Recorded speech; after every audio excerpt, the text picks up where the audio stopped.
আসসালামু আলাইকুম রহমতুল্লাহ। আমরা 3 দফা দাবি নিয়ে আজকে স্বরাষ্ট্র মন্ত্রণালয় ঘেরাও করেছি। ইতিমধ্যে আমাদের একটি মিটিং হয়েছে। আমরা আমাদের দাবিগুলো আপনাদের সামনে উত্থাপন করছি। আমাদের 1 নম্বর দাবি, আমাদের ভাই উসমান হাদির উপর গুলিবর্ষণের সঙ্গে জড়িত প্রত্যক্ষ হামলাকারী, পরিকল্পনাকারী ও সহায়তাকারী সকল সন্ত্রাসীদেরকে গ্রেপ্তার করতে হবে। গোয়েন্দা সংস্থাসহ রাষ্ট্রের সকল সংশ্লিষ্ট অর্গানকে দ্রুত জবাবদিহির আওতায় নিয়ে আসতে হবে এবং যাদের গাফলতি প্রমাণিত হবে তাদের বিচারের মুখোমুখি করতে হবে। একই সঙ্গে যারা এই হামলাকে সমর্থন জুগিয়েছে, হাদিবা এবং জুলাই বিপ্লবীদের হত্যাযোগ্য করে তুলেছে, সেই কালচারাল ফেসিস্টদেরকে সামাজিকভাবে বয়কট করতে হবে। এইসব ব্যবস্থা অনতিবিলম্বে দৃশ্যমান করতে হবে। 2 নম্বর দাবি, আগামী 48 ঘন্টার মধ্যে নিষিদ্ধ লীগের বিরুদ্ধে এলাকাভিত্তিক চিরুনি অভিযান শুরু করতে হবে। নিষিদ্ধ ঘোষিত সংগঠনের বিভিন্ন স্তরের সকল সন্ত্রাসীদেরকে গ্রেপ্তার করতে হবে এবং সব ধরনের অবৈধ অস্ত্র উদ্ধার করতে হবে। এই বিষয়ে সরকারের অবহেলা আমরা সহ্য করব না। 3 নম্বর দাবি, ভারতীয় আধিপত্যবাদের বিরুদ্ধে প্রথম ও অপরিহার্য পদক্ষেপ হিসেবে খুনি হাসিনাকে দেশে ফিরিয়ে এনে তার বিরুদ্ধে মানবতা বিরোধী অপরাধে প্রদত্ত রায় কার্যকর করতে হবে। গণহত্যাকারী সন্ত্রাসীদের আশ্রয় দেওয়ার প্রতিবাদে ভারতের সঙ্গে কূটনৈতিক সম্পর্ক পুনর্বিবেচনা করতে হবে। অভিযুক্তদের ফেরত না দেওয়ার পূর্ব পর্যন্ত কূটনৈতিক সম্পর্ক স্বাভাবিক করা যাবে না। এই দাবি অনতিবিলম্বে না মানা হলে এবং আইন শৃঙ্খলা পরিস্থিতি দৃশ্যমান পরিবর্তন না দেখাতে পারলে স্বরাষ্ট্র উপদেষ্টা, আইন উপদেষ্টা এবং পররাষ্ট্র উপদেষ্টাকে পদত্যাগ করতে হবে। এই 3 দফা দাবি আমরা জানিয়েছি এবং একই সাথে আমরা গতকাল থেকে বাংলাদেশের সকল ছাত্র সংগঠন, সিভিল সোসাইটি, সাংবাদিক এবং জুলাইয়ে যে সমস্ত সংগঠনগুলো তৈরি হয়েছে, জুলাইয়ের যারা আমাদের সহযোদ্ধা ছিল, আমরা সবার সাথে গতকাল থেকে যোগাযোগ করছি, মিটিং করছি। ছাত্রদল, ছাত্র শিবির, ইন্ডিপেন্ডেন্ট অ্যাক্টিভিস্ট এবং বামপন্থী সংগঠন, ইসলামিক সংগঠন এবং সব ধরনের নাগরিক, ছাত্র এবং নাগরিকদের সাথে আমরা যোগাযোগ করেছি।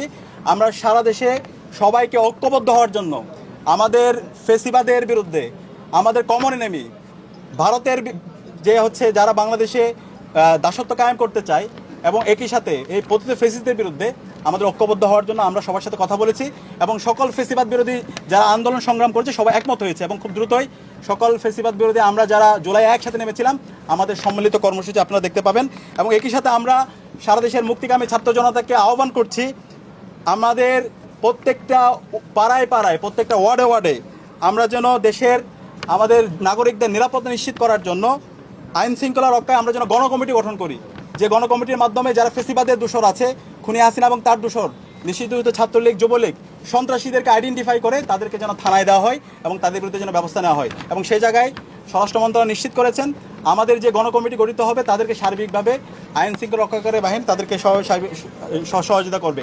এবং যেই দিল্লি আজকে খুনি হাসিনা এবং তার দোষরদেরকে, সন্ত্রাসীদেরকে আশ্রয় দিচ্ছে এবং দিল্লি থেকে আমাদের বাংলাদেশকে বিভিন্নভাবে উত্তপ্ত করার চেষ্টা করা হচ্ছে, সেই দিল্লির সাথে আমাদের যে পররাষ্ট্র মন্ত্রণালয় আছে, পররাষ্ট্র মন্ত্রণালয়ের কূটনৈতিকভাবে তাদের বিরুদ্ধে আমাদের যে সম্পর্ক সেটাকে পুনর্বিবেচনা করতে হবে।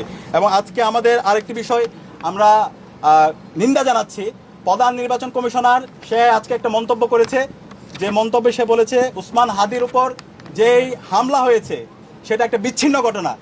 আমরা পুরো ছাত্র জনতার পক্ষ থেকে আমরা এই ধরনের মন্তব্যের তীব্র নিন্দা এবং ঘৃণা জ্ঞাপন করছি। আমরা দ্রুত অনুরোধ করব প্রধান নির্বাচন কমিশনারকে, আপনি দ্রুত আপনার এই বক্তব্য প্রত্যাহার করেন এবং সেটার জন্য জাতির কাছে ক্ষমা চেয়ে আপনার জায়গা থেকে আপনি দায়িত্বশীল আচরণ করেন।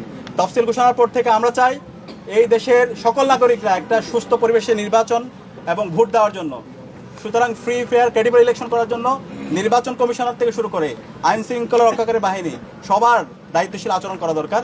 একই সাথে রাজনৈতিক দলগুলো দায়িত্বশীল আচরণ করবে। এবং সর্বশেষ আমরা দেখতে পাচ্ছি সারা দেশের যে আদালতগুলো আছে, আইনজীবীরা আছে, বড় অঙ্কের টাকার বিনিময়ে এই পতিত ফেসিস্টদের মামলাগুলো প্রত্যাহার করার জন্য, তাদের জামিনের জন্য তারা কাজ করছে।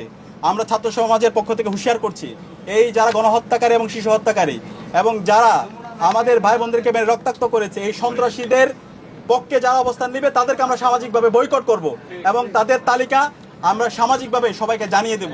এই জায়গায় এই অপরাধীদের বিচারের প্রশ্নে, খুনি হাসিনার বিচারের প্রশ্নে, নিষিদ্ধ ঘোষিত ছাত্রলীগ, যুবলীগ, আওয়ামী লীগের বিচারের প্রশ্নে এবং এই দিল্লির দাসত্বের বিরুদ্ধে আমাদের একটা জাতীয় ঐক্যমত দরকার। আমরা আশা রাখছি বাংলাদেশপন্থী যারা আছে, দীর্ঘ ফেসিবাদ বিরোধী যারা আন্দোলন করেছে, আমরা সবাই ঐক্যবদ্ধভাবে আমাদের এই ফেসিবাদের পতিত ফেসিস্টদের বিরুদ্ধে এবং খুনি হাসিনার বিচারের প্রশ্নে আমরা ঐক্যবদ্ধভাবে আমরা আমাদের আন্দোলন সংগ্রাম জারি রাখবো। এবং যে 3 দফা দিয়েছি, এই 3 দফা যদি দ্রুত সময়ের মধ্যে আমরা যদি এটা কার্যকর ব্যবস্থা দেখতে না পারি, তাহলে আমরা সারা দেশের মুক্তিকামী ছাত্র জনতাকে সাথে নিয়ে আমরা জুলাইয়ে যেভাবে রাজপথে নেমেছিলাম তার চাইতে আরো শক্তিশালীভাবে আমরা রাজপথে নেমে আমরা গণ আন্দোলন গড়ে তুলব। এবং আমাদের পুরো জুলাই যে আজকে বিপ্লব, সেটাকে আজকে বিভিন্নভাবে ব্যাহত করার চেষ্টা করছে, এটাকে একটা পূর্ণাঙ্গ বিপ্লব দেওয়ার জন্য আমরা আমাদের লড়াই সংগ্রাম জারি রাখবো ইনশাআল্লাহ।